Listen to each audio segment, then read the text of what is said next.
Assalamualaikum warahmatullahi wabarakatuh. Pemirsa di mana saja Anda berada, selamat berjumpa kembali dengan channel YouTube Dongeng Nusantara.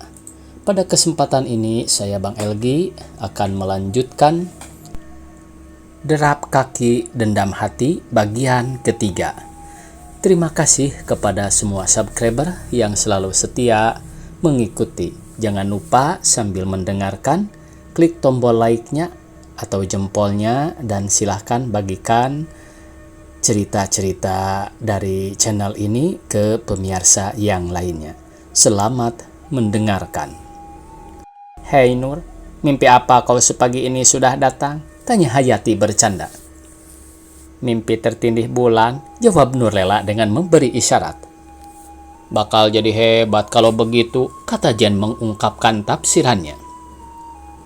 Guru-guru, hari begini belum ada yang datang, kata Pardi untuk mengalihkan perhatian mereka. Barangkali malu hati, sambut Salmiah kenes.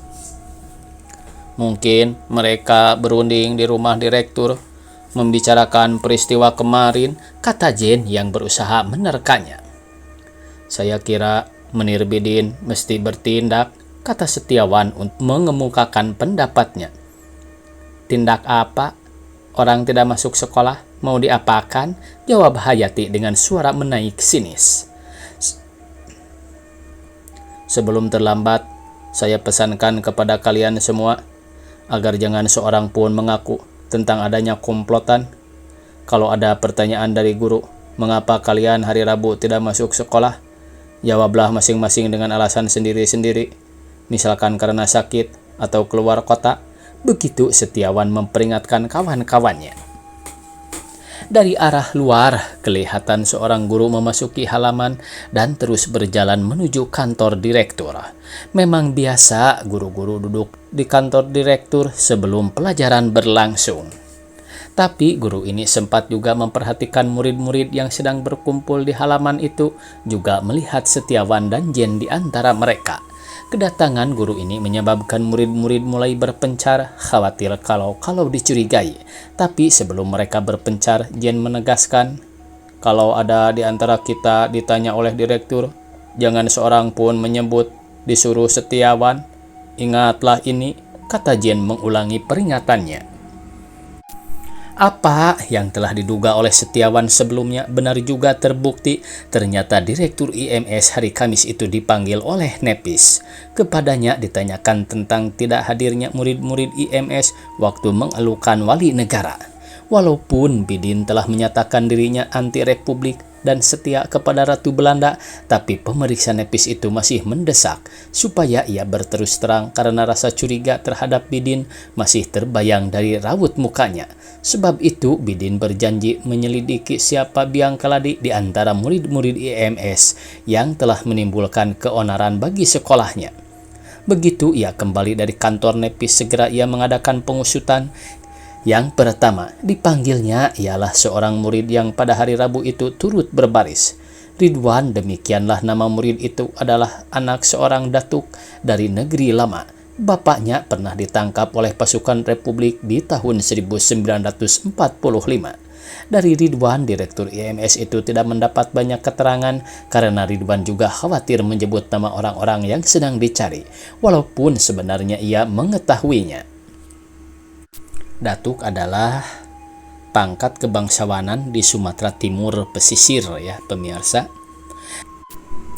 Menunjuk seseorang sebagai pemihak Republik dan anti nikah bisa berakibat bencana baginya. Jadi ia hanya menjawab sekedar memenuhi persyaratan, selebihnya ia hanya menjawab tidak tahu. Namun direktur sekolah itu tidak berhenti sampai di situ. Ia juga meminta keterangan dari guru-guru. Beberapa guru memberi jawab hanya sekedar memenuhi persyaratan juga, tapi mereka tetap menyembunyikan soal yang sebenarnya. Lain halnya dengan seorang guru keturunan Sultan Bilah. Guru ini yang sempat mendengar pembicaraan murid-murid di halaman, menduga bahwa biang keladi pemboikotan adalah Setiawan. Pagi hari itu ia melihat Setiawan berkumpul dengan murid-murid di halaman. Apa yang ia dengar dan lihat waktu itu diceritakannya kepada direktur. Siapa orangnya? Tanya direktur dengan tegas, ketika guru ini masih hanya memberi gambaran saja. Kalau saya tidak salah, dia murid kelas 3, namanya Setiawan. Tapi dia anak kepala penjara, kata guru itu sebagai penjelasan. Tidak peduli anak siapa, panggil dia sekarang juga, kata direktur dengan marah.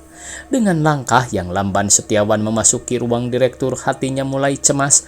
Apakah nanti yang bakal dihadapinya? Tapi ia teringat lagi akan tulisan yang pernah dibacanya dulu, tiada perjuangan tanpa pengorbanan. Maka ia tabahkan hatinya. Kebulatan tekad seperti ini segera dimanfaatkan oleh Setiawan, khawatir bila ditunda kalau-kalau keteguhan tekadnya berubah. Setiawan, kau yang memimpin murid-murid IMS melawan pemerintah? Direktur mengancam tuduhan langsung kepada murid yang baru berusia 16 tahun itu. Tidak, Menir, saya tidak tahu menahu tentang itu. Bohong, kau bohong. Menir ini tahu bahwa kaulah yang memimpin pemboikotan itu. Itu tidak benar, Menir. Kalau tidak percaya, tanya saja murid-murid lain, bantah Setiawan dengan keras. Memang kau pintar. Kau sudah suruh supaya semua murid-murid tutup mulut.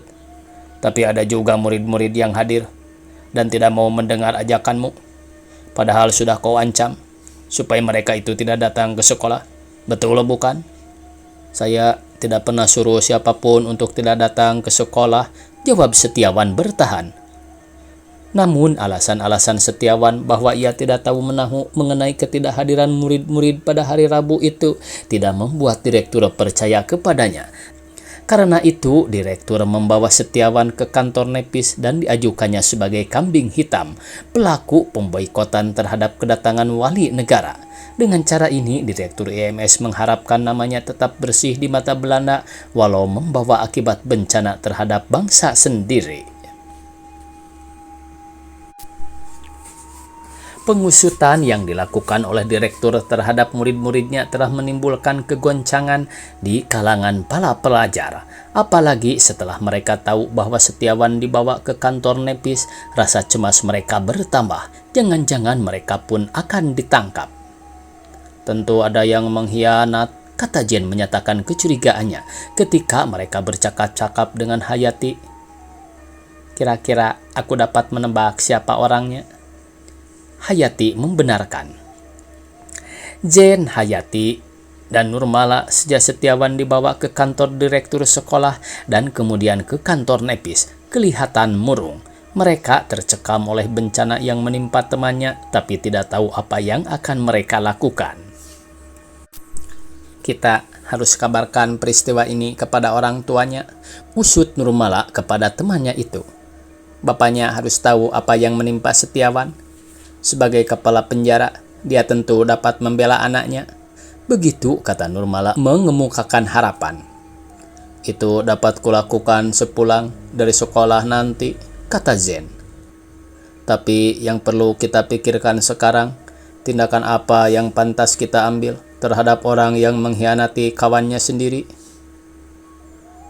Orang-orang yang membocorkan rahasia kita itu bukan di antara kawan-kawan kita, Jen.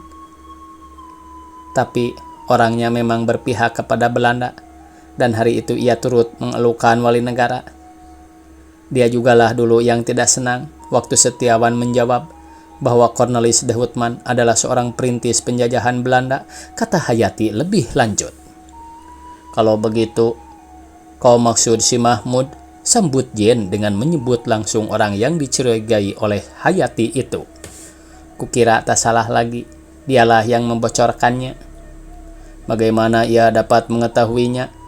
Apa kau tidak tahu bahwa Bapak Mahmud bekerja di kantor Nepis? Tanya Hayati untuk memberikan keterangan tambahan. Hari ini juga anak itu akan kuhajar.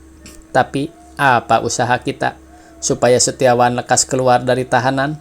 Tanya Nurmala dengan nada suara yang agak putus asa. Mudah-mudahan bapaknya dapat menolong. Ketiga pemuda-pemudi tanggung ini tertegun lagi. Mereka memang belum saatnya menanggung beban seperti yang kini sedang tertimpa ke pundak mereka.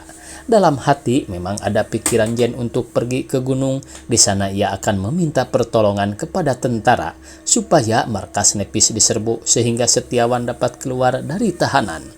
Tapi pikiran ini dipendam sendiri oleh Zen dalam hatinya. Ia tidak berani mengungkapkannya kepada kawan-kawannya karena risikonya terlalu besar. Waktu pulang dari sekolah, Jen mengajak Pardi jalan bersama-sama. Pardi adalah salah seorang temannya yang dipercayai oleh Jen, juga oleh Setiawan. Kepada Pardi diceritakan oleh Jen bahwa Mahmudlah yang membocorkan rahasia mereka hingga Setiawan jadi korban. Pardi seorang yang jujur dan pemberani. Ia naik darah mendengar keterangan Jen. Ia segera mengajak Jen untuk mencegat Mahmud di tengah jalan. "Orang begitu harus dihajar," kata Pardi dengan geram. Kedua pemuda ini memacukan sepedanya ke jurusan utara ke arah yang dilalui oleh Mahmud kalau pulang. Di seberang jembatan Sungai Bilah mereka turun dan menanti Mahmud. Tidak lama mereka menanti Mahmud pun datang. Pardi mengajak Mahmud supaya menyertainya ke pekuburan yang terletak di bagian hilir sungai. Pardi mengatakan bahwa ia ingin ziarah ke makam keluarganya. Tanpa curiga, Mahmud mengikuti Jen dan Pardi berjalan kaki sambil membimbing sepedanya menuju pekuburan. Setiba di pekuburan yang sepi itu, Pardi mengajak mereka berhenti lalu menanyakan kepada Mahmud. "Kaulah yang mengadu kepada direktur?" "Mengadu apa?" tanya Mahmud. "Pura-pura tidak tahu, padahal kau yang mengadukan Setiawan kepada direktur," tuduh Jen memberatkan. "Tidak, Jen, aku tidak menyatakan apa-apa kepada direktur."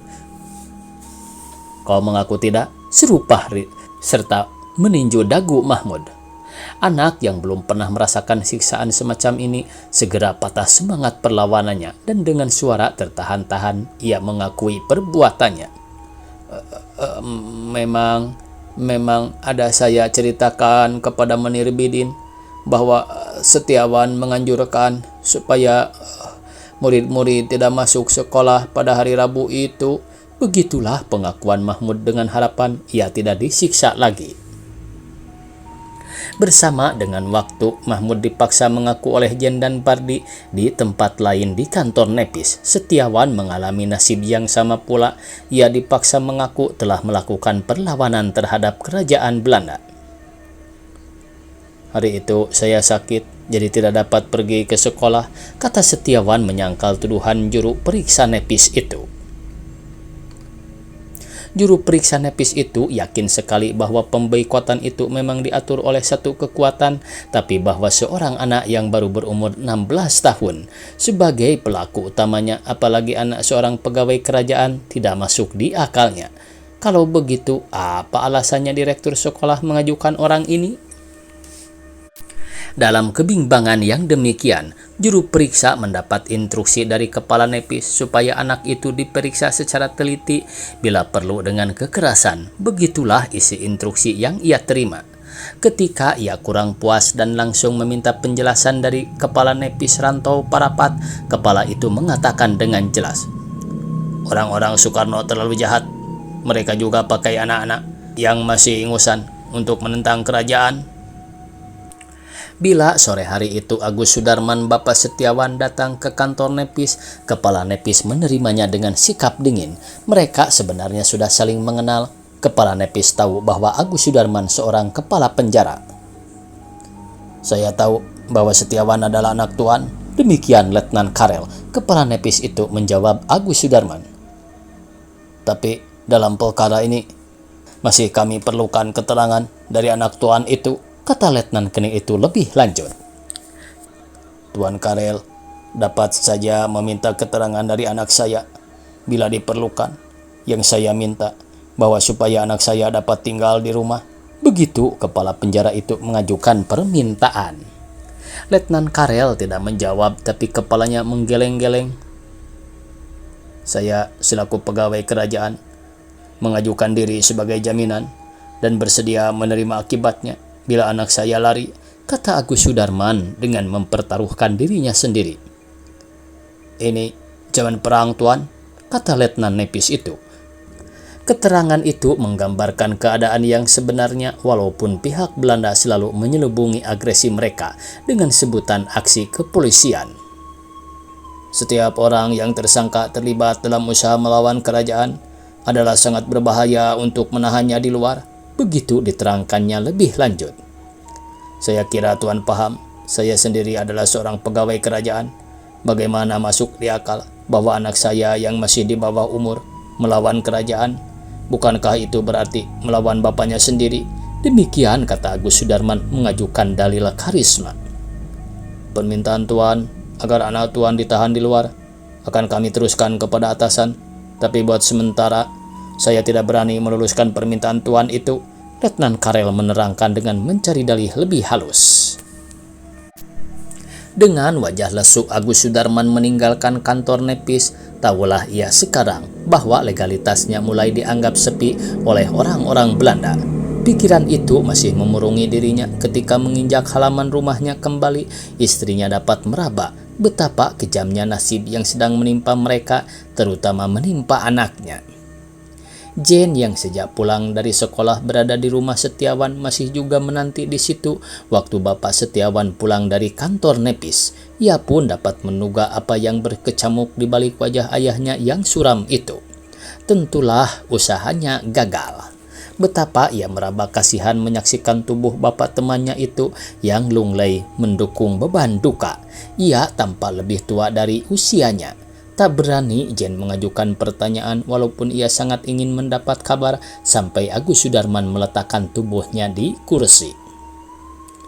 Jadi bapak tidak berhasil? Ibu Setiawan meluncurkan pertanyaan. Agus Sudarman diam tidak menyahut, hanya kepalanya menggeleng dengan malas. Kemudian sambil agak lama matanya menatap istrinya, ia berkata, besok saya akan pergi ke Mambang Muda. Saya akan temui langsung TIVG. Di sana saya kenal kepalanya itu, seorang Kapten Smith. TIVG pemirsa adalah Dinas Intelijen Muterbihain katanya ya. Entah apa itu Muterbihain. Apa kapten itu mau membantu kita? Istrinya bertanya lagi. Saya pikir ia mau membantu. Dulu pun dia yang membantu saya waktu jenazah Bapak Jen itu dibawa kemari. Ucapan ini mengingatkan Jen kembali kepada apa yang pernah dikemukakan oleh Setiawan beberapa hari yang lalu. Hal ini lebih menguatkan rasa setia kawannya kepada Setiawan, teman kepercayaannya yang ditimpa oleh nasib yang malang itu. Bagaimana kalau besok saya ke gunung, Pak? Tanya Jen kepada Agus Sudarman. Ke gunung? Iya, barangkali tentara kita dapat memberi bantuan, jawab Jen seperti meraih harapan. Baik juga maksudmu itu, tapi kau pergi dengan siapa? Saya mempunyai kawan yang terpercaya, Pak, namanya Pardi, kata Jane sambil mengajukan nama temannya. Apakah ia tidak menyulitkan kita di belakang hari? Dia betul-betul anti Belanda, Pak. Tidak mungkin ia mengkhianati kita. Pada hari Jumat, ruang kelas 3 IMS kehilangan 3 orang murid Setiawan, Jane, dan Pardi. Sedang mereka biasanya termasuk murid yang paling rajin. Ada juga tanda tanya menggamit hati Hayati dan Nurmala. Jangan-jangan kedua teman mereka sekelas itu pun ditangkap oleh Nepis. Apakah Nepis sekejam itu? Lain halnya dengan Mahmud. Ia merasa cukup lega karena kedua orang yang pernah memukulnya itu tidak masuk sekolah. Dalam hatinya ia ingin supaya orang-orang yang pro merdeka itu disapu bersih, karena bukankah orang-orang itu yang dalam tahun 1945 dulu telah menghabisi tahta kebangsawanannya hingga ia sekarang jatuh menjadi orang biasa. Sedang tempo dulu setiap orang yang berpapasan dengannya pasti menyusun jari-jari 10, apalagi bila mereka masuk ke istana.